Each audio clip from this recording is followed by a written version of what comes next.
I am Derek Sylvan, the Strategy Director at the Institute for Policy Integrity. Thank you all for being here. So this session is titled The Chicken and the Egg, Policy, Markets, and Emerging Technologies. We wanted to make sure that the conference included some discussion about emerging technologies and related policy issues, given that it's becoming increasingly clear to policymakers and analysts that any serious effort to address climate change will require a heavy contribution from technologies that don't really exist today, either at scale or in some cases at all. And as a very long list of states and countries and companies adopt goals to reach net zero greenhouse gas emissions by mid-century, in line with the targets in the Paris Agreement, it really is becoming a story of technology development and deployment in the effort to try to meet those net zero goals. To meet those goals, we will need a rapid deployment of proven technologies, things like build out of renewable energy generation and adoption of cleaner vehicles, changes to buildings and infrastructure systems that rely on technology that does exist. And a huge portion of the work to achieve those emissions reductions can be accomplished with technologies that exist today. We also need contributions from improvements to existing technologies, so things like new battery chemistries and more efficient heat pumps. And in many cases, the path from technology development to the market for those kinds of technologies is fairly well understood. There will certainly be bumps in the road, but I think there's kind of a clear pathway there. But to actually achieve net zero greenhouse gas emissions, we will need to eliminate or genuinely offset all emissions from difficult to decarbonize sectors like heavy industry and aviation. And that work is going to require a huge contribution from technologies that do not exist at scale. So we are going to need the development and deployment of these technologies. And many of them will be novel technologies. And in many cases, we'll need to create entirely new industries. So we'll be talking about some of those efforts today. It'll be really critical to get good technology ideas from labs and laptops into the market. And there are a lot of speed bumps on the way. So we worked in the chicken and the egg paradox reference into the title of this panel because that type of dilemma is often discussed in the context of emerging technologies. Companies that are pioneering new technology often aren't able to secure financing and other resources that they need to reduce costs and scale up unless there is very clear market demand. And in many cases, that market demand won't exist for these technologies unless policymakers make an effort to correct market failures, such as pollution externalities, and also embrace things like demand pull policies and other efforts along those lines. So our speakers today are working on some of those efforts, and we'll hear from them about the challenges that they're facing and how they and their colleagues are addressing that. We will be talking a lot about carbon dioxide removal, carbon utilization, sustainable aviation fuel, and some other technologies like that. But the takeaways are broadly applicable to a much wider range of technologies. So I'll quickly introduce our panelists, but you can learn more about each of them in the conference brochures that are on the tables. So we're first going to hear from Anne Finken, who is the Assistant General Counsel for Clean Energy Demonstrations at the US Department of Energy. She is deeply knowledgeable about the legal and policy issues underlying the Energy Department's groundbreaking efforts to develop and demonstrate new clean energy technologies and launch new demand-side support measures. We're then going to hear from Joanna Klitzke, who handles strategy and procurement with Frontier. And in that role, she's helping launch a first-of-its-kind advanced market commitment to purchase carbon removal. Frontier is a coalition of major companies that are collaborating on that effort. And they've committed more than $1 billion to advance promising carbon removal approaches. We will then hear from Natalia Sharova, who is the climate policy manager at Air Company. Air Company uses captured carbon dioxide to create products and fuels, and Natalia will share some insights about the company's work and the critical role that policy plays in company strategy. And then we will also hear from Pat Sapinsley, who's the managing director of Cleantech initiatives at the Urban Future Lab, which is a climate tech innovation hub affiliated with the NYU Tandon School of Engineering. It has several business incubation and accelerator programs, including the Carbon to Value initiative, which focuses on carbon utilization. So Pat has a great deal of experience trying to help get those technology ideas from labs and laptops into the marketplace, and she will talk about some of that. I also want to thank Pat and her colleagues at the Urban Future Lab for their work in organizing and co-hosting today's event. Just a couple of very quick housekeeping items before we hear from the speakers. Any of you who are getting CLE credit for the session, for those of you who are in person, you will need to make sure you sign out before you leave at the end of the day. And any of you on the live stream who are getting CLE credit, just pay attention for any codes that I will give during the session. Record those so that you can submit them on the form on our conference website. And then just a last note, after we hear from each of the speakers, we will have a discussion session with some questions from the audience. So you can jot down any questions on the note cards on the table, and we'll have some people coming around to collect those during the discussion. So with that, I will hand things off to Ann Finken, the Assistant General Counsel for Clean Energy Demonstrations at the U.S. Department of Energy. Okay. Good afternoon. Can everyone hear me? Great. Thank you to the Institute for Policy Integrity and the Urban Future Lab for inviting me to speak with you all today about some of DOE's efforts to accelerate the energy transition. Would you like me to do this slide? I'm happy to do it if you want to be down here or we can end there. Okay. Maybe, sorry, I'm going to move because it'll be easier with the slides. And so my remarks are going to talk about 3 topics. First, I'm going to introduce you to the Office of Clean Energy Demonstrations, which is my client office at the Department of Energy.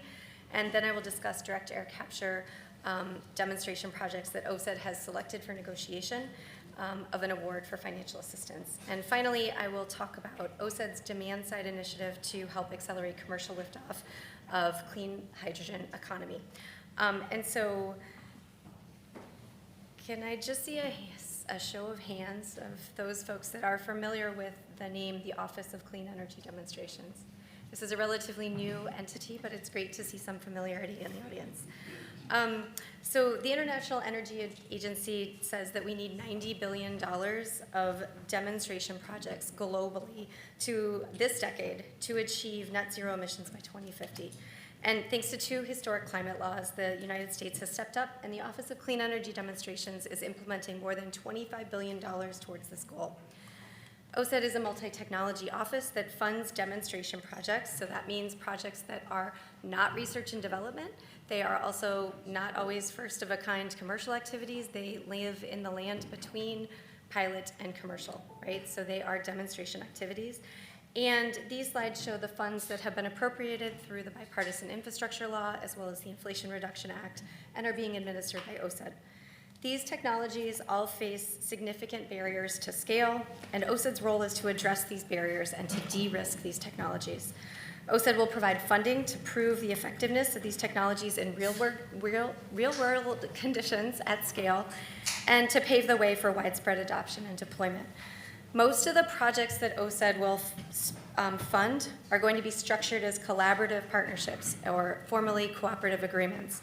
And so they are subject to federal financial assistance regulations at 2 CFR Parts 200 and 910. So OSED will provide up to 50% of funding in these public-private partnerships.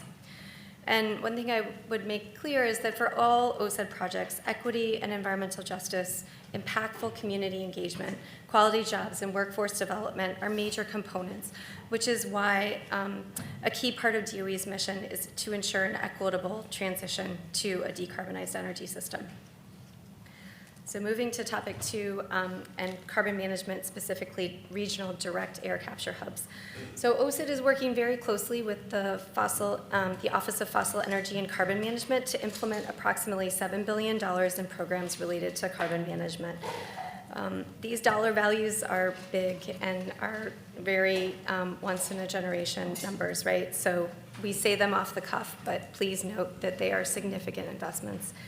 As you are aware, the electricity generation and industrial sectors that were mentioned in the prior panel account for a large portion of U.S. carbon emissions. And successfully scaling carbon management technology, especially in those hard to decarbonize sectors like cement and steel, are a key component of President Biden's plan to meet net zero by 2050. OSED is funding a variety of carbon capture projects. So we are funding integrated front-end engineering, design studies, demonstrations of commercial scale carbon capture technologies integrated with CO2 storage as well as transportation. And we're also focusing on projects that test more novel technologies at the pilot scale or intermediate scale. So moving to direct air capture is actually taking carbon dioxide in that very small percentage that is in the room today or with you at home in your room, and just pulling it from the ambient air. And so it is different than taking a slipstream from an industrial facility or other source. And the goal of direct air capture is to take that carbon dioxide from ambient air and permanently sequester it. It can also be used as a method to convert it into products, which will be talked later about in our panel. So in August of this year, the Department of Energy selected 2 regional DAC hubs, and these are projects that were selected for award negotiations. And please note that DOE's selection and announcement of an application for award negotiations is not a commitment by DOE to issue an award or provide funding. DOE and each selectee will negotiate a cooperative agreement, and any DOE funding would be provided only after negotiations are complete and DOE actually executes that funding agreement. So about the 2 DAC hub projects, one is in Texas and one is in Louisiana, and there's a potential investment of up to $1.2 billion federal dollars across both of these projects. The first project selected for award is in Clayburgh County, Texas, and it's led by 1.5, which is a joint venture between Oxy-Low Carbon Ventures, which is a subsidiary of Occidental Petroleum, and Carbon Engineering, which is the DAC technology provider. And their facility seeks to develop and demonstrate a DAC hub that would have the capacity to remove 1 million metric tons of CO2 annually with sequestration to a geologic storage site. And the South Texas DAC hub is estimated to create approximately 2,500 jobs in construction, operations, maintenance, with existing agreements for local hiring, including a target quota for local constructions and operations. And the other project that's been selected for award negotiations is Project Cypress, which is located in Louisiana in the Calcasieu Parish. And this project would be led by Battelle and their partners, Climeworks Corporation, which you've probably heard of, and Heirloom Technologies. Their facility also aims to capture more than 1 million metric tons of CO2 annually, and Project Cypress intends to rely on Gulf Coast sequestration for the offtake and geological storage of captured atmospheric CO2. Project Cypress is estimated to create approximately 2,300 jobs with a goal to hire workers formerly employed by the fossil fuel industry. And I share these predicted job numbers associated with each project because community benefits are really key to the success of direct air capture's project success, and quality jobs is an example of one type of community benefit. OSED's DAC hub selectees were required to submit community benefit plans addressing how they will invest in America's workforce, engage communities and laborers, advance diversity, equity, inclusion, and accessibility, as well as implement Justice 40. Okay, last topic. So hydrogen was mentioned in the prior panel. It is a growing industry in the United States, let's say, but there is a huge effort at the Department of Energy because the bipartisan infrastructure law authorized $8 billion to the Department of Energy to support the development of regional clean hydrogen hubs across America. And so as part of OSET's work, it issued a $7 billion funding announcement seeking applicants to apply to get this money as part of one of these potential regional clean hydrogen hubs. And DOE, although by statute is required to select at least 4 hydrogen hubs, in the funding opportunity announcement, DOE has indicated an intent to fund at least 6 to 10 clean hydrogen hubs. OSED is in the process of completing its merit review, and it is anticipated that announcements for selectees for award negotiation will be issued at the end of this year. The goal of these regional clean hydrogen hubs is to create a network of hydrogen producers, consumers, and local connective infrastructure that can accelerate the use of hydrogen as a clean energy carrier that could deliver or store energy. And the hydrogen hubs are intended to form the foundation of a national clean hydrogen network that will contribute substantially to decarbonizing multiple sectors of the economy, especially in tough to decarbonize sectors like heavy industries and also heavy duty transportation, also mentioned in the prior panel. One of the other efforts that DOE has embarked upon is the demand-side support measures. So to support these H2 hubs, DOE has released a request for proposal soliciting an independent, not-for-profit entity to administer a demand-side initiative to help accelerate commercial liftoff of the clean energy economy. And the RFP, which went out last week, is intended to address a challenge that's frequently cited as a key bottleneck in commercialization of clean energy technologies, especially clean hydrogen, and that's that clean hydrogen production needs revenue certainty to ensure investors invest in large-scale production facilities. Meanwhile, end users need supply certainty sufficient to meet their demand and prefer to purchase the hydrogen on shorter-term contracts. So the demand-side mechanisms are intended to provide certainty to investors on both the production and end-use side, enabling not only the financing of hydrogen projects, but future growth around the hubs to foster regional hydrogen ecosystems, unlock private investment, and realize the full potential of clean hydrogen. So through the request for proposal, DOE seeks an independent entity with world-class market and financing expertise to execute DOE design measures to de-risk clean hydrogen through demand certainty. And the entity will work directly with selected H2 hubs and incorporate their input to structure the program and ensure that regional differences across the selected hubs and needs are accounted for. So the Department of Energy intends to provide certainty with an investment of anywhere from $500 million up to $1 billion for the demand side effort. And that concludes my remarks on OSED's efforts to accelerate the energy transition by implementing policies to support emerging technologies and markets. Thank you. Thank you, Anne. Next, we'll hear from Joanna Klitzke of Frontier.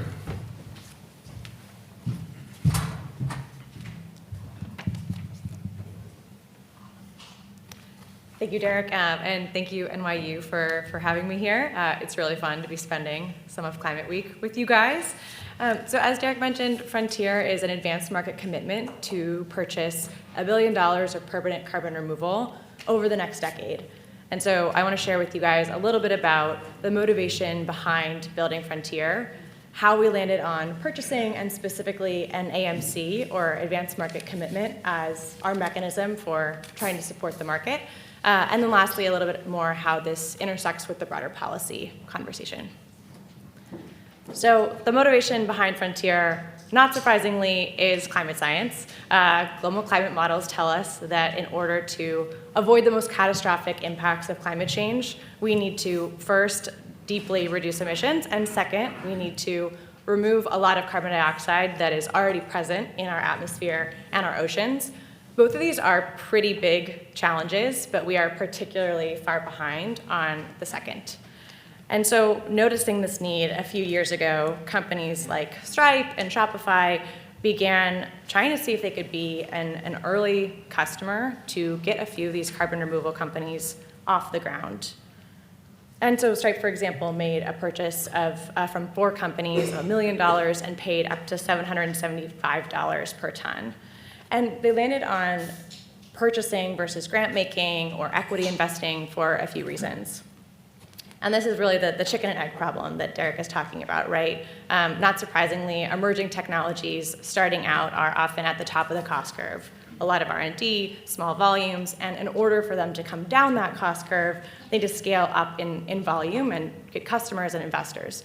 And so in the carbon removal space, at the beginning of this trajectory, they were facing that problem where a lot of businesses with climate commitments, given the high cost of the technology, given the tech risk, given the low supply, didn't want to make these purchases and instead would rather buy lower cost alternatives. And so the problem is, without customers, these technologies can't get off the ground, can't scale up, can't come down in cost. And so the purchase thesis here was, let's see if we can speed this up a little bit by, instead of buying the cheapest thing that we could find, let's buy the expensive first tons and help them come down the cost curve. And so that was the kind of where we were a couple years ago. But as we kind of looked around, Stripe, Shopify had committed in the tens of millions of dollars, which is really nowhere close to the order of magnitude that we need to support this market. And so that was the motivation behind trying to up-level the amount of dollars committed to this space. And so a coalition of like-minded buyers came together and launched Frontier in order to kind of spark building with a little bit more urgency. And we structured Frontier as an advanced market commitment, or a commitment to buy future carbon removal, for a few reasons.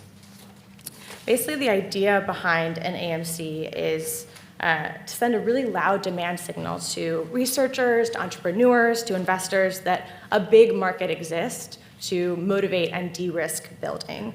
And this is an idea that was actually originally used in vaccine development. So in the early 2000s, low-income countries lacking access to affordable pneumococcal vaccine, there were pharma companies looking at this problem and thinking about, should we invest in this? But they didn't want to pour in the resources to build that vaccine without knowing whether or not there'd be demand at the end to recoup their investment. And so governments and philanthropy pooled together about $1.5 billion in subsidies. And their promise was that if pharma companies could produce this vaccine at low cost, that there'd be customers at the end to buy it. And so that is very much what Frontier is aiming to do, trying to speed up the kind of availability of high-quality, affordable removal by guaranteeing future demand. And so an AMC model generally is potentially applicable to a couple other problems. And so I want to spend a moment talking about some of the problems that it could be positioned for. It can be a compelling mechanism if two things are true. The first is a product that should exist doesn't. And in part, the reason that it doesn't exist can be explained by kind of misaligned economic incentives. And I would say an AMC can be particularly helpful if you want to send a signal toward a specific objective, but it's too early to pick a winning technology. And so you don't want to stifle innovation, but you want to provide the swim lanes to kind of direct and guide that. And so one example outside of the vaccine space and outside of carbon removal is NASA's program, the COTS program. Basically, they wanted to try and spark the delivery of cargo and crews to the International Space Station, so they issued an AMC for that. But this model also has a number of limitations, right? So I would say the primary one is for an AMC to be successful, it has to have significant enough size and capital to actually influence the market. And it also requires significant kind of startup and coordination energy as well.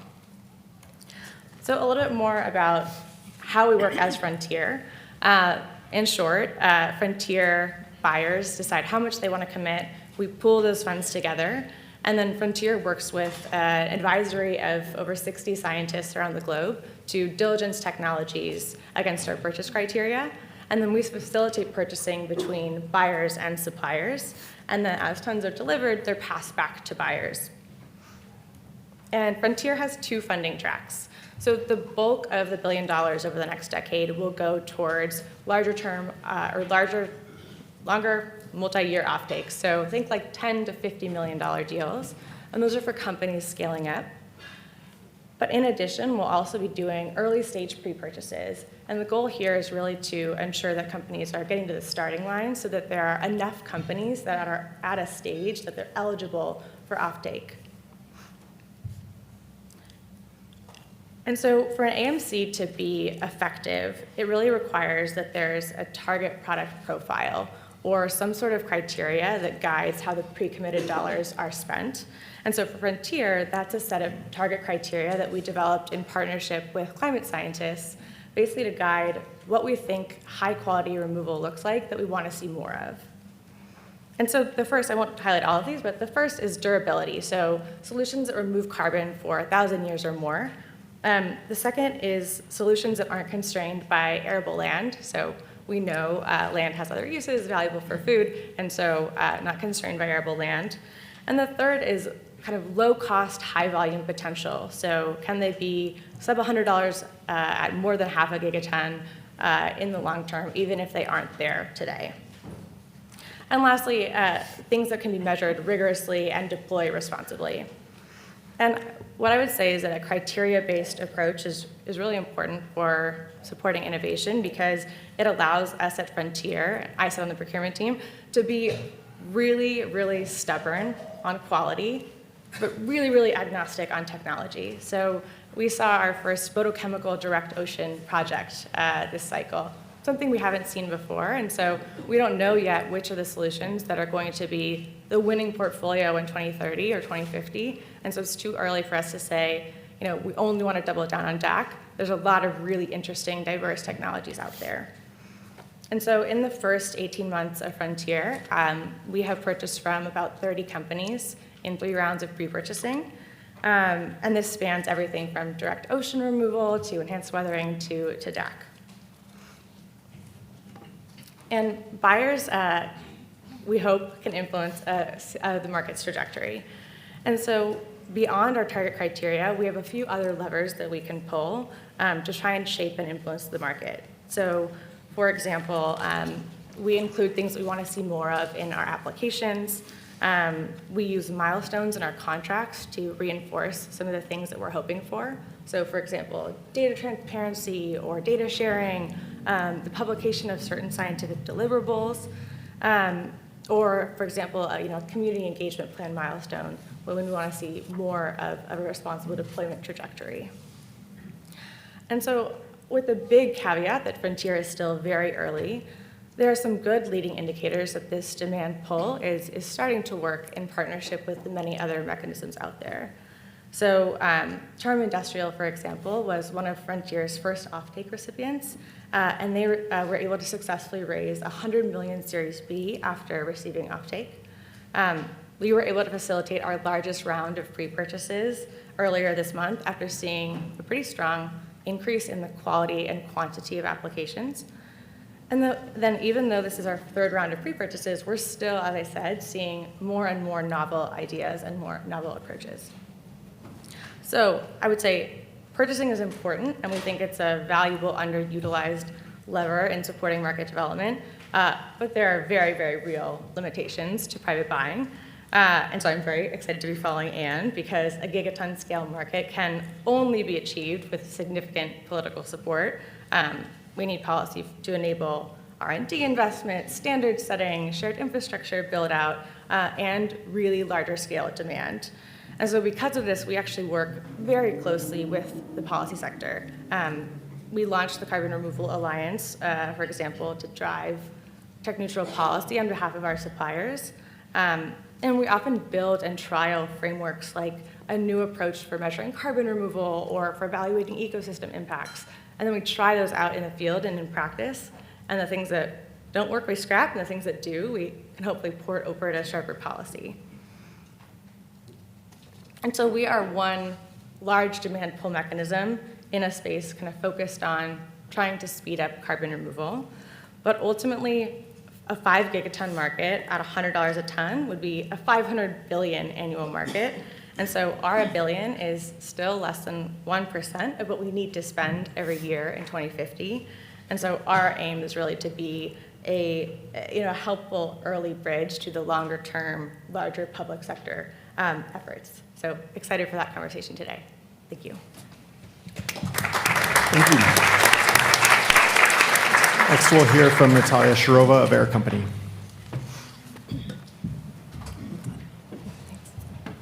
Hi, everyone. It's a pleasure to be here during this Climate Week. It's my favorite week of the year. I always try to participate. But I felt like this Climate Week in particular is very important because I think over the last few months we've seen so many disastrous nature events, and I think more and more people are starting to get this sense of urgency and want to see more action taken on climate. So I'm excited for this week. I hope that folks will get energized and inspired, and we'll see more later this year at COP28. I just wanted to say thank you to the Institute for Policy Integrity and Urban Future Lab for organizing this event and for including this important topic. My colleagues know how excited I get to talk about policy, so I've been really looking forward to it. So some of you might be familiar with Air Company. I recognize a few familiar faces in the room. But for those of you who are not, sorry, I can't see my slides. They're on here if you want to see. Oh. Okay. Give me just a second. Oh, they're here. Okay. Sorry about that. So for those of you who are not familiar, Air Company is a carbon conversion technology company, and we create consumer and industrial products from carbon dioxide. We were founded here in New York in 2017. We're still based and headquartered here. And the vision for our technology has always been to focus on the hardest to decarbonize sectors, sectors where we can make the biggest impact, and sectors that might not have a lot of other alternative ways to decarbonize. So that means focusing on commodity fuels and chemicals.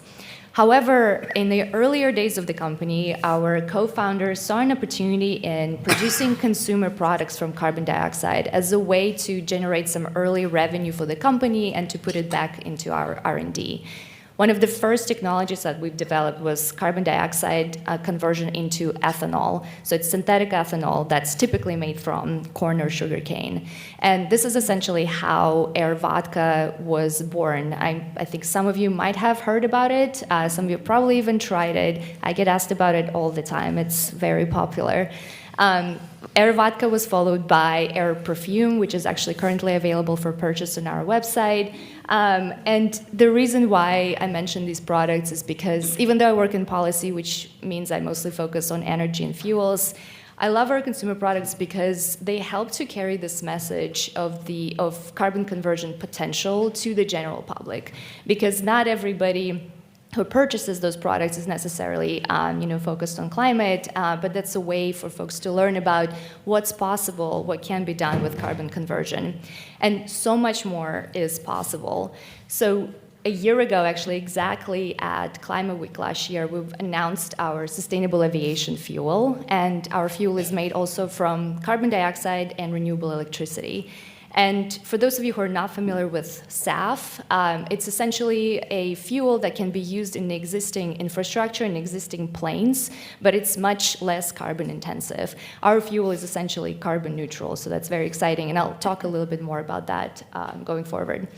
So in this slide, you can see our carbon conversion reactor, and it looks very elegant, not only because we have a really good design team, but it pretty much looks this way. It's very compact, it's modular. This one actually was designed and engineered and designed and built in Canada and then moved on a truck to New York, where it's currently based. And the reason we highlight that is because it points to the flexibility and the ease of deployment of this technology.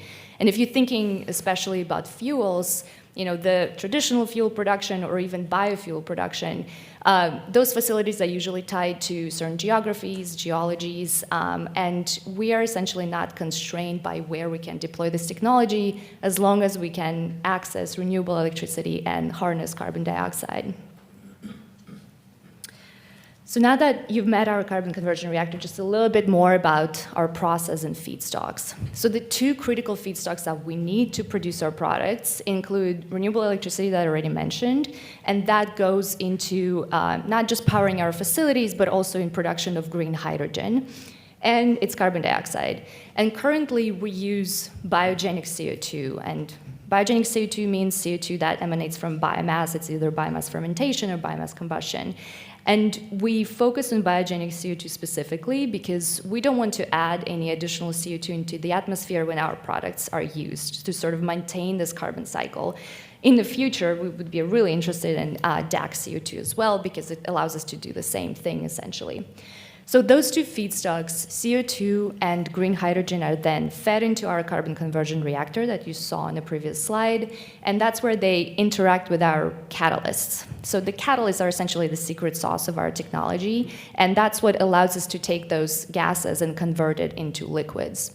So then we have this reactor liquid that goes into our separation and distillation systems, and essentially allows us to reach and purify it into the desirable product. Today, we've been able to produce 3 commodity products that includes air-made ethanol, air-made methanol, and sustainable aviation fuel. we've seen a lot of interest in our technology and a lot of demand, and it's been really exciting. We've been working with fantastic partners in the aviation industry with whom we've signed over 1 billion gallons commitments to deliver SAF over a period of time. And our partners include JetBlue, Virgin Atlantic, Boom Supersonic, and most recently Air Canada. And that shows that there's not just appetite for what we do, but there's actually hunger and desire to get our fuel.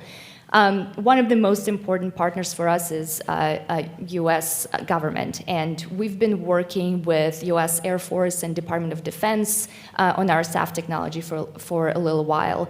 Last summer, in July of 22, we successfully demonstrated the performance of our sustainable aviation fuel by fueling a small plane and basically demonstrating that the plane can perform just like it would have using conventional jet. It's very exciting because while our technology is very innovative, it's carbon neutral fuel, as I mentioned before. It shows that you can use it essentially today. You don't have to blend it with jet fuel. You can use it in existing infrastructure. And earlier this year, we announced a procurement authority with the US Department of Defense, and that's essentially to focus on further de-risking and helping scale up our SAF production. So DoD is a really important partner for us. And lastly, we've done a lot of work with NASA as well. We've won multiple grants with NASA. Mostly it's focused on R&D. And it's really exciting. People always get excited to talk about NASA work because what we've done with them so far is we demonstrated our ability to convert CO2 into rocket fuel, but also converting CO2 into proteins and sugars. So that means that in severely resource-constrained environments where, in space, we can produce two most important things. It's food and fuel. So this work is really exciting, and we always love to highlight our work with NASA. I'll stop here with the overview of Air Company, but just wanted to say a few points on policy. So the company has never been built around some existing policy or with hope that some policy will come and help us to do what we do easier. But when the Inflation Reduction Act passed, it meant that we can actually accelerate our deployment and commercialization because some of the tax credits in IRA help to reduce the cost of the feedstocks that we rely on. And we rely on two novel feedstocks. That's carbon dioxide and it's green hydrogen. So that's kind of the key message, I think, that I want to leave you with is that policy is really important because it helps us to get to where we are going much faster. And that's important because we're all working on a time-constrained environment. We were trying to meet the climate targets. And last thing that I'll probably mention here is that policy support focus on technologies should be feedstock and technology neutral, and it should really look at the climate benefits. It can be broader environmental benefits. And I say it because, again, CO2 is a very novel feedstock. It's not very common that things are made out of CO2. So some kind of issues that I sometimes run into when I look at some policies that existed a long time ago is that there can be very feedstock specific, especially if you're looking at the fuel space. Right now, in the Inflation Reduction Act, a lot of tax credits are based on carbon intensity, which is fantastic. That's exactly how it should be done. But then you get to the whole question, what's the methodology for LCA accounting? And that gets complicated really, really fast. I'm happy to unpack that a little bit more during the discussion. But I'll stop here and turn over to Pat. Thank you.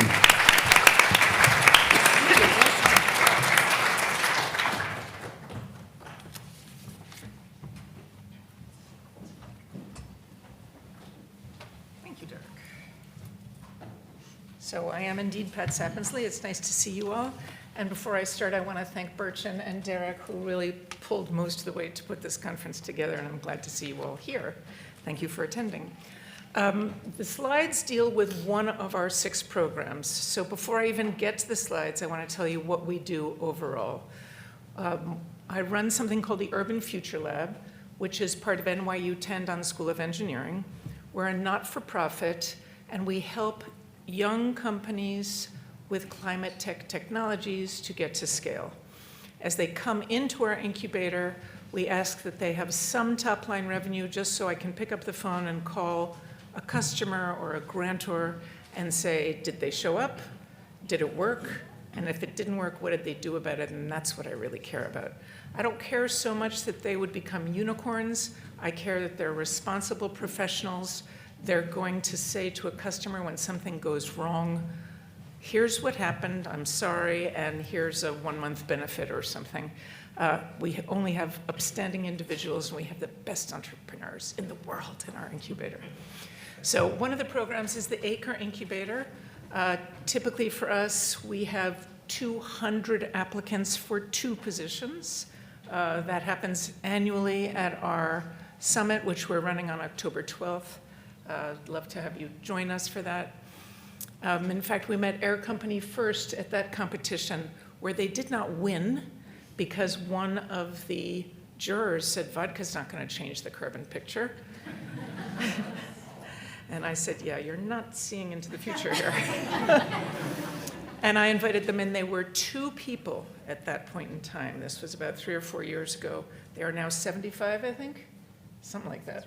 That's right. So we have helped them to grow, certainly. In that program, the Acre Incubator, companies stay for 2 to 4 years, and we help them with channel-to-market introductions, introductions to customers, introductions to funders. We have a milestone process where we go through all of their benchmarks and say, where do you want to be in 6 months? How are you going to get there? How can we help you get there? We take no equity.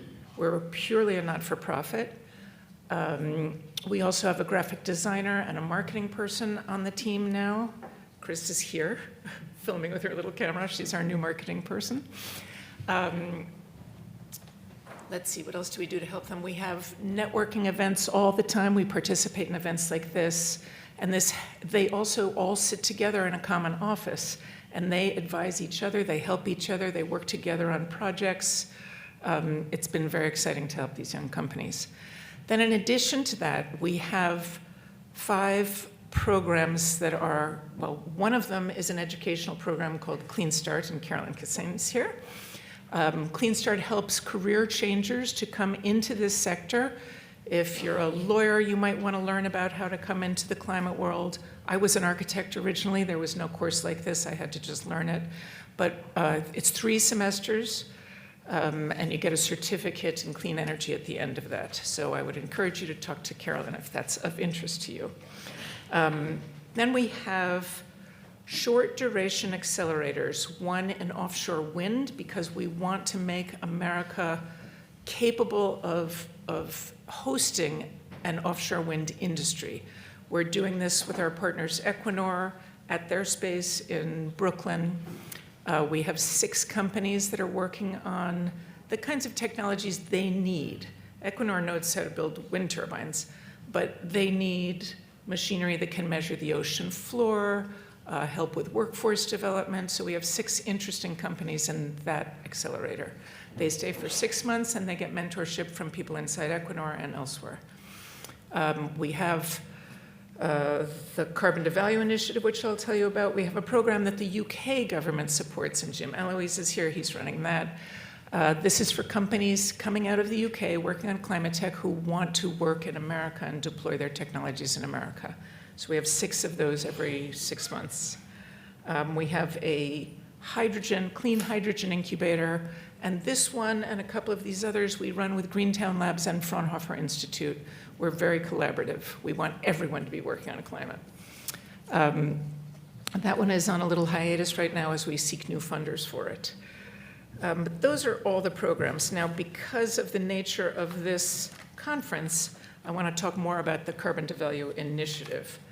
The idea of this is that we want to create value for the removal of carbon other than simply policy like 45Q that would reward the removal of carbon.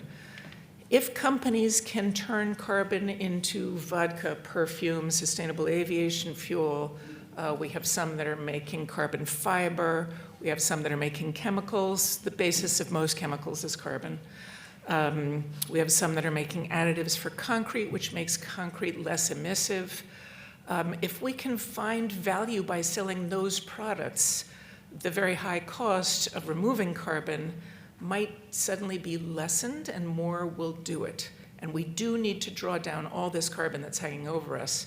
It's been accumulating for 200 years, yes, for 200 years, and we have to get rid of it. Many of you have heard the analogy of an overflowing bathtub.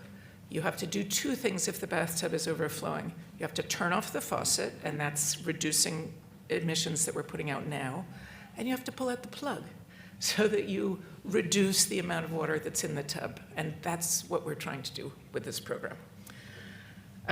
Let's see. We're doing this one with Greentown Labs and Fraunhofer too. I have to thank them for it. Our methodology here is very straightforward, but it's taken years for us to find a really good methodology for these accelerator programs. In this one, we've brought in corporate sponsors, and one of them is here today. W.L. Gore, where did you go? You're here somewhere. Well, maybe she's left. But we have these terrific corporate partners who are very interested in making useful end products. BASF, Johnson Matthey, W.L. Gore, NRG Fluor, and Unilever. They're all interested in making products out of carbon, and they are funding this program. And together with the Cleantech experts that come to us from the not-for-profits, like Carbon 180, Carbon Plan, Circular Carbon Network, XPRIZE, those people know the markets, they know the policies, they have connections all through the value chain, and they too can roll up their sleeves and help these young companies. So with the corporates, the young companies have testing facilities, they have mentors, they have perhaps funding, and they can make business development deals, joint ventures. Fluor is building a bunch of pilots, I think 6 pilots for these companies. So it's been very helpful to combine those two groups, the corporates and the Cleantech experts. And of course, Canada and NYSERDA have supported this program because it's in the national interest to do so for both. You can see the variety of companies that we have in here. You can also see, I think there are names here that you might recognize who have gotten big rounds of funding recently. Planetary, Lydian, Dioxical was just in the news, Carbon Upcycling Patch, Ecolocked, and it's largely because we have helped them get to scale that attention has been focused on them and they have gotten this funding. I think you can see here what some of the outcomes have been. Actually, this 380 million raised is closer to 450 now, which, by the way, brings us to 2.3 billion that our not-for-profit has helped to raise for these companies. That's generally private sector money from VCs or some project finance dollars that have gone into the companies that we've incubated since 2009. So together with this amount that's coming from the Carbon to Value program, we're up to 2.3 billion, which I think is amazing for a not-for-profit. The 6 pilot projects are with Fluor. There have been many partnerships announced, access to technical advice, JDA's licensing. We are, in fact, building a carbon tech industry. That's what we set out to do, and it's working. So I'm very proud of the work that we've done at the Urban Future Lab, and I'm happy to talk to any of you afterwards. So thank you.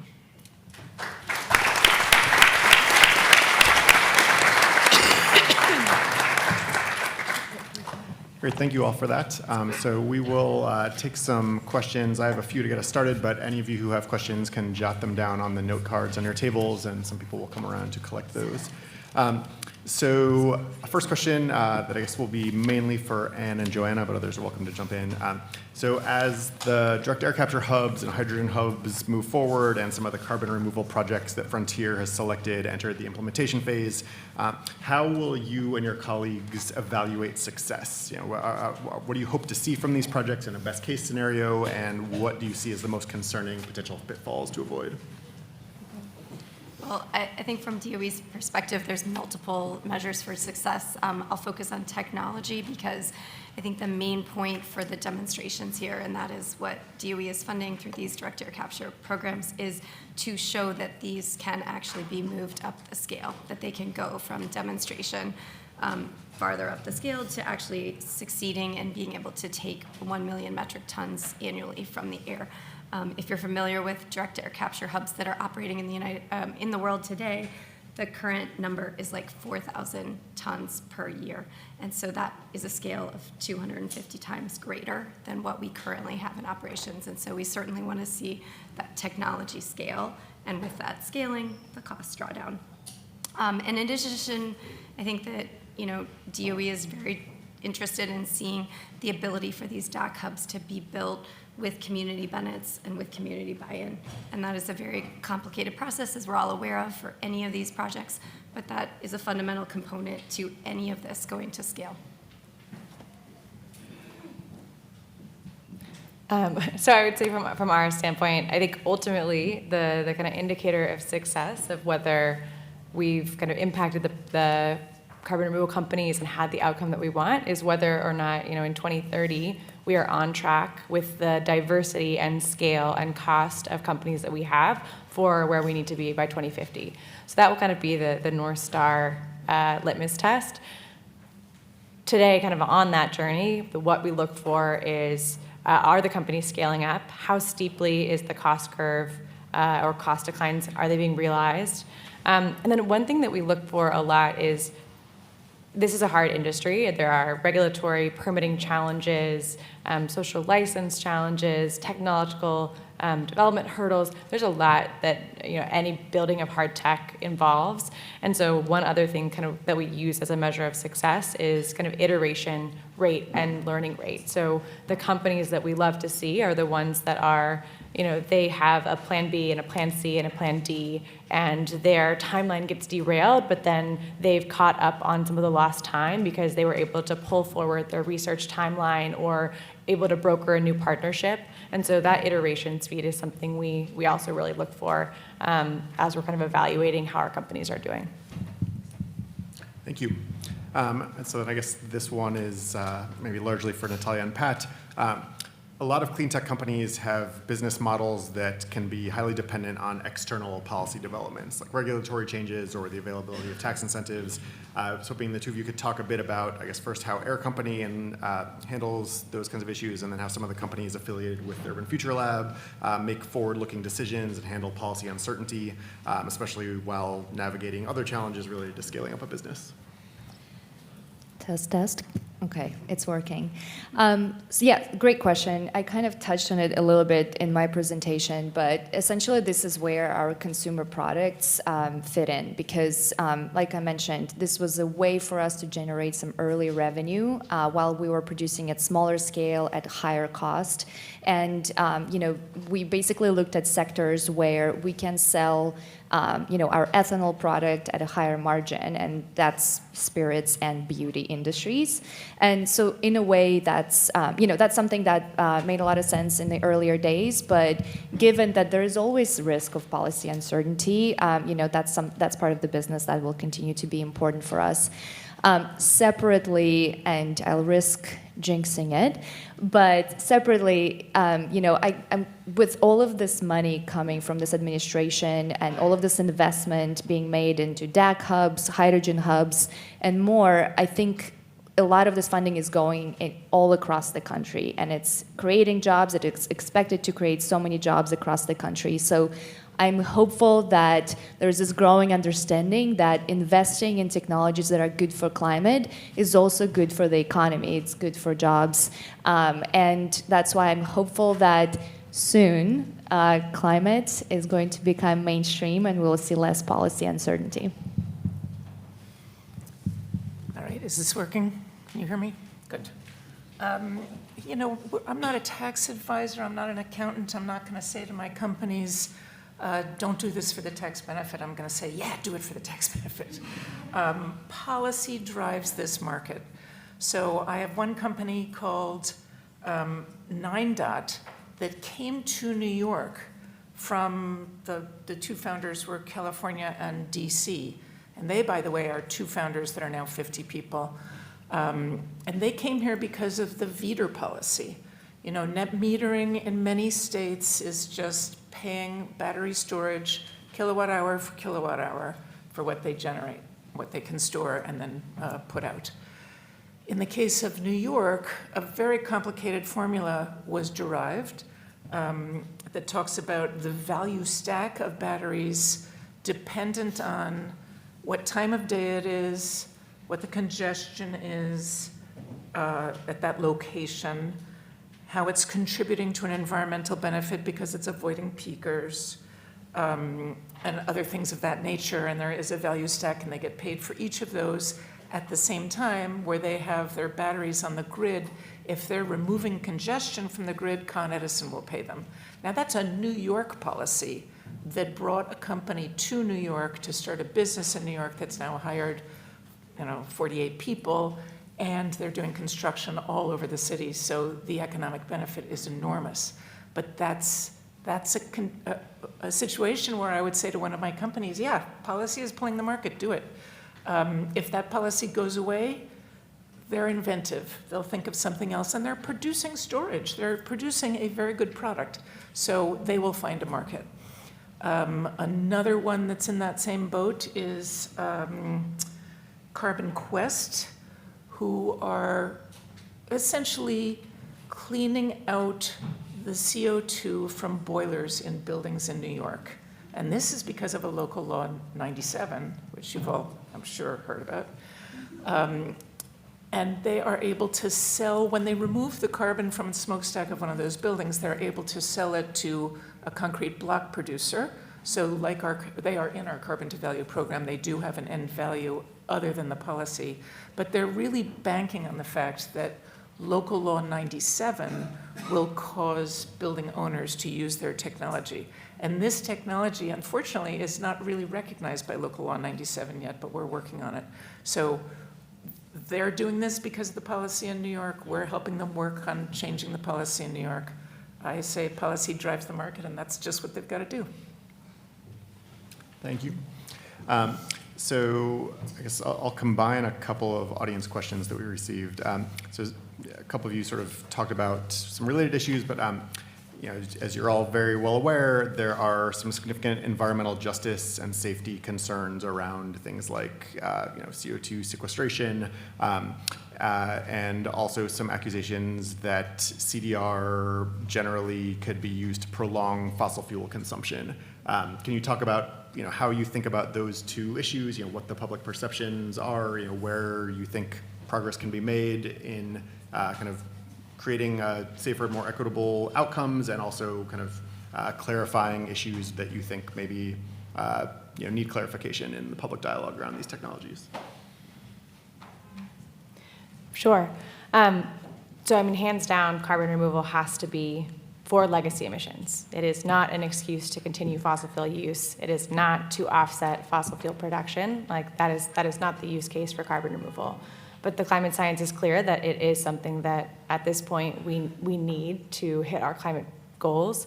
And so I think the challenge for this industry is how do you thread that narrative line of being able to build support for a technology that we really need and that at times might rely on the reservoir engineers or the chemical engineers that come from some of these really traditional sectors. How do you pull in that expertise, but then also set a new roadmap for what it looks like to do and build green infrastructure responsibly and not perpetuate a lot of the environmental injustices of the past? And so that's something that a lot of the suppliers that we work with are deeply committed to, and it's also something that we set as one of our purchasing evaluation criteria. So each application that we look at receives a lot of scientific diligence, but we also have governance reviewers that look at what's their community engagement and stakeholder plan. How are they thinking about safety and permitting? Who are they consulting with? And are they actually changing their deployment plans based on community input, or is it lip service? And we ask a lot of these questions for companies that might only be two founders and just starting out, but we think it's really, really important that that is baked in from day one and that that is the expectation. And then we also build in a lot of these as milestones in even early pre-purchase contracts, and with stronger and stronger teeth in our offtakes. So we were just drafting a community benefit plan with an offtake agreement earlier this week to make sure that the benefits were going to be realized by the workforce and the community around the project.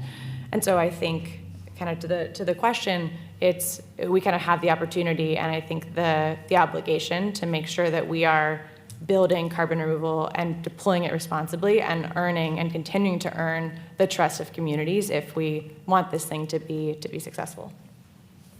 Thank you. If I can just add to it, and I'll take an opportunity to just make a plug for carbon conversion as well. I have to say that I used to work on carbon capture and sequestration. I did a little bit of community engagement education work trying to explain that it's actually safe, to sequester CO2 underground. But so I think there's just still a lot of work that needs to be done in that area. But I think another piece of it is that ultimately the sources, and I'm talking here about point source capture, for example, should have the flexibility to do either geological sequestration, or they should have an option to do utilization and maybe find a partner like us, for example, to sell that CO2. Because in reality is that not every geography will have suitable geology.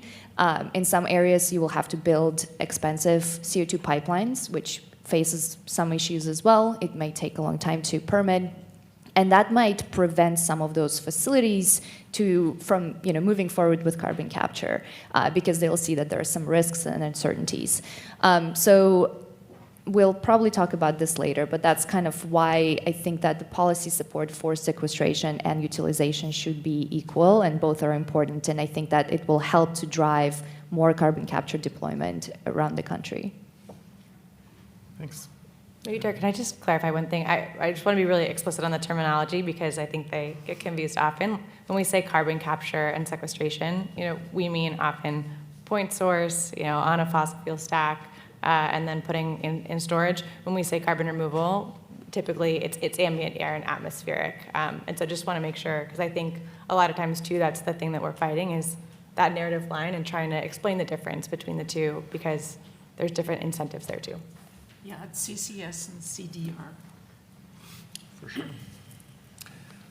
So in the carbon removal and utilization industries, monitoring, reporting, and verification and related practices are essential to measure how much CO2 is actually removed by a given project or product and how long it'll stay out of the atmosphere. Can you talk, anyone who wants to take it, how you and your colleagues are approaching these kinds of measurement issues and what you see as the most important developments that are needed in this area, whether it's on the technology side, on the regulatory side, other things that you might be looking for? Maybe I can start that one. So I think that one thing to be aware of in the permitting scheme, of course, is that part of monitoring is starting with a storage location that you've done pre-monitoring, you've identified, the geology, the space, and part of that it happens as part of obtaining a Class 6 permit from EPA, which is intended to protect our water, right? So the Safe Drinking Water Act allows for sequestration of CO2, but it must be permitted. And so part of that monitoring happens before any activities happen. There's certainly activities while injection would be occurring. And then there's also monitoring that happens, to ensure that there is permanent storage that is occurring. And the Department of Energy has worked for many years to work on various different technologies for subsurface, surface, as well as atmospheric monitoring of CO2 from different storage places in both the R&D context and in a more commercial space. And certainly the other element to this that's more regulatory is that for EPA's greenhouse gas reporting rules, there is a requirement to have monitoring and reporting and verification as part of subpart RR, which are the GHG rules. And so there is a necessary element of getting an approved MRV plan from EPA. And as part of DOE's application process for these programs, we are certainly requiring entities to submit their plans to us, but then also they would have to have that approved by EPA. So that's kind of the regulatory framework, but I'm sure that there's more elements to that to be discussed. Yeah, I would add, I think MRV has a really important function in just making sure that carbon removal has the intended climate outcomes. And so it's something that we also diligence a lot when we're looking at projects and ask a lot of questions on. I think two things when I think about the measurement and verification ecosystem more broadly. There are, I think, a lot of things to get right for this early industry as it scales, but two big kind of requests or things that I would hope for.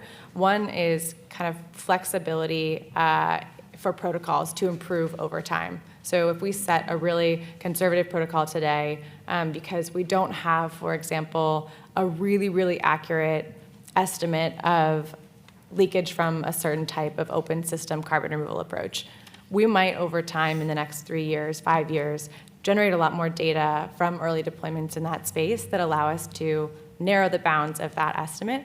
And if that's the case and the science has evolved and we have more data, we should update the protocol where it might not need to be as conservative a number. But we should start with that conservative baseline and learn and iterate over time. And so how do we create flexibility there and also flexibility to allow a lot of new technologies to come online? We talked to a lot of our companies who have done an approach that's never been done before, and they're talking to verifiers and they're saying, great, we can get you in 2 years onto the platform. So how do we create the speed as well? And then the other thing I would mention is that I think there's also a really cool feedback loop where often as we have early pilots in the field, we're able to generate more of the data that's required and more of the methods and sensor development and testing that gets us better and better measurement. And so I think a lot of these early projects and pilots are helping us kind of build towards that longer term, really rigorous MRV that we need to ensure the climate outcomes. And some of the MRV these days is done based on assumptions and calculations rather than real measurements. There are better sensors coming along. I've just looked at a company called Sept that's doing a tiny mass spectrometer that can measure for many different emissions, and that if that proves to be, if they can do what they say they're doing, that would be a big leap forward in MRV. Thank you. Next question, again, for anyone who wants to take it. And yeah, Joanna, you referenced some of these in your presentation, but what examples from other sectors or other countries do you think offer useful lessons about how to bring emerging technologies to market? Whether they're examples that you've seen in Europe or China or from other sectors. Anything come to mind that is discussed in with your colleagues regularly? I'll just add, in addition to the example of vaccines and also SpaceX that have been mentioned by Joanna, one thing that I'm aware of is that Germany has a 900 million euro program to purchase hydrogen, so identify hydrogen across the world, import it, and then run auctions and support kind of on a demand side approach the difference between the sale price and the purchase price. And so that's a vehicle that has not been proven, I would say. It's still in early phases, but certainly is an effort to try a demand side approach.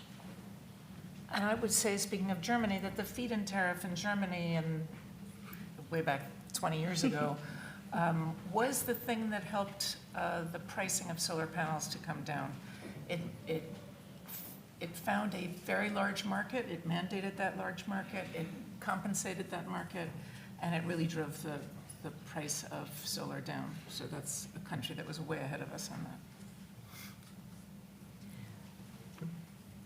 So it's still, the jury is still out if it's going to how it's going to play out. But the industry that we're in, its general term that's used is power to liquids or power to X, when you essentially use electricity to produce useful liquids. And in the EU, what we're seeing is this really embrace of these technologies. There is this wide recognition of the importance of alternative fuels and chemicals that are not bio-based. And that's really exciting to see. I'm not saying that there needs to be a mandate here in the US. I know that's not how US operates when it comes to climate. But that's really exciting to see kind of this recognition of the environmental benefits for those technologies. And here, I think in the US, it's kind of It's kind of funny to see that, U.S. technically with Inflation Reduction Act and bipartisan infrastructure law is probably best positioned to grow those technologies, but we still are not seeing kind of this like broad embrace and recognition. So that's just something that, maybe wishful thinking, but that's something I'd like to see. Sure. Thank you.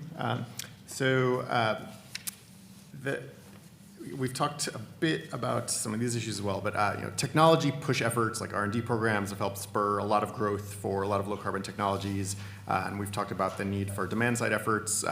Can any of you talk about the appropriate role in the coming years for the voluntary private sector commitments along the lines of Frontier, and what the hard limits might be to that model? How can or should the Department of Energy or other government bodies approach these kinds of demand side efforts in the near term and the long term, given the kinds of limits that, Joanna, you referenced, that, there's only so much of that enormous number that we need to reach that, we can really expect from the private sector voluntary commitments.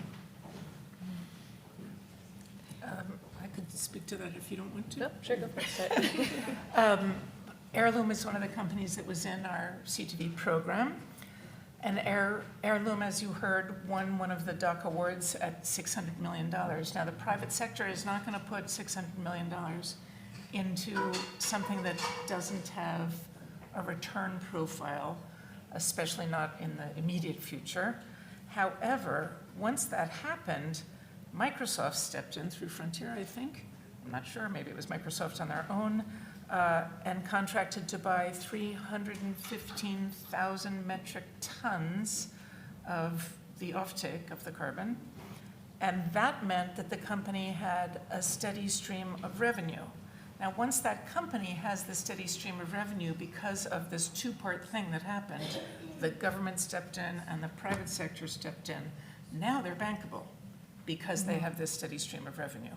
So those kinds of partnerships, even accidental, are exactly what we need to scale up this industry. So my thinking is more kind of taking a step back, even going beyond advanced market commitments, and essentially what drives those market commitments. And we see a lot of momentum with so many corporates setting net zero targets or making various commitments for their scope 1, 2, and 3 emissions. And I think it's really important, but it becomes really impactful when there is actual transparency and accountability for those commitments. And so, for example, the reason why we see so much interest in SAF from the aviation sector is because at the international level, at the UN ICAO level, there is a mandatory, it will be required, it will be mandatory starting 2027. So all of those companies are putting real money behind SAF. They're investing in SAF. They're, have procurement commitments. And so I think the more transparency in ESG and GHG reporting is something that can really help to drive that voluntary demand, essentially. And many of you know that the Securities and Exchange Commission in the U.S. is working on the climate-related reporting rule. I'm not saying that it has to be probably as expensive as it was when it was initially introduced, but some of the core components of that rule I think are really important and will really help to drive the demand for sustainable products. For sure. So I think we maybe have time for one last question. So sort of combining a couple, there's a question about policies and legislation or regulation that inhibit progress, whether that's things like liability, permitting, standards. I guess sort of accounting for that, and more broadly, if you made a wish list, can you talk about one policy change or news development that would be near the top? So whether it's solving one of those issues that was mentioned, or what do you hope to see happen that would make your work more successful externally? I would say that I think we need to continue to act with urgency and to have continued commitment on the policy front to the things that have been set forth in the IRA as well as the bill.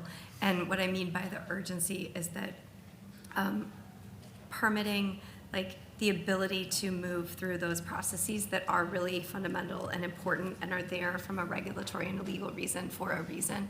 But how do we ensure that we can collaborate and coordinate through those procedures in an efficient and in an efficient manner that meets the expectations of those procedures, but also is able to deliver on net zero by 2050. And it's a really urgent issue. Yeah, I would say I think we've been benefited from a lot of the momentum and support that DOE and government have given to the carbon removal industry recently, but there's still a number of things on my wish list. And so I'm not going to stick to one. I'll probably give three.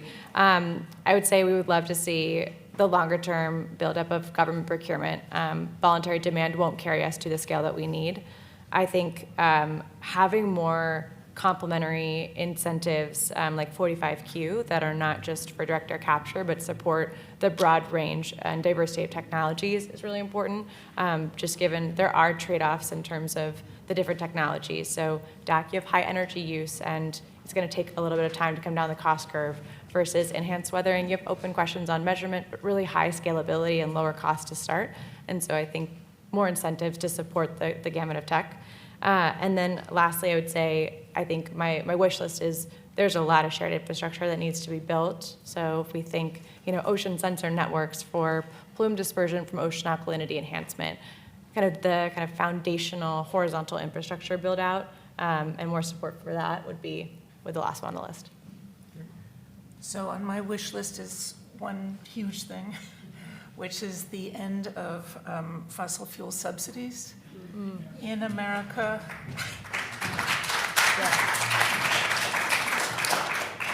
In America, the taxpayers are paying $20 billion annually to the fossil fuel companies to keep pulling this stuff out of the ground. The IEA said that the global subsidies are about $1 trillion. And big oil's income in 2024 was $4 trillion. So we've given that to them. I mean, it's crazy. It's crazy. So that's my wish. I don't know how to follow this, but I have a couple of things. One, the hydrogen production tax credit is extremely important, not only for standing up the green hydrogen, and it doesn't have to be just green, but the hydrogen industry in the US, but also all of the industries that can rely on hydrogen. So ours is an example. And we're still waiting for the regulatory guidance to come out, and the devil is really in the details. And depending on the details of that guidance, we will see probably a different speed of the growth of that industry. Second, I alluded to that earlier. There is actually a specific bill that was introduced called Carbon Capture Utilization Parity Act, and the purpose of that bill is to bring the value of the carbon capture and utilization incentive to be on par with sequestration incentive. Right now, it's much lower, and that's something, again, that I think will incentivize more facilities to install carbon capture equipment. It will give them more flexibility with what to do with that CO2. And so the other point to mention there is that when you talk about utilization, folks usually say that, well, you can sell your product, so you'll have some revenue, while with sequestration, you're just putting it in the ground. The counter-argument that folks might disagree with me, but you need more CapEx when it comes to utilization. You have more steps, you need to do more things. And so having that parity, I think, is really important. And last point that I was going to make, I think that in general, it would be great if there was some sort of carbon tax, but I don't envision this. I don't know, I don't want to eat my words, but that, this administration has been doing so much to bring clean technologies, and accelerate decarbonization that way, but I think addressing the emissions is still very important, and it's kind of the last missing piece of the puzzle. Okay, well, thank you all. I hope that a lot of those wish list items come true as soon as possible. But thank you all for the time today. And we have a coffee and networking break, and then we'll resume at 2:15.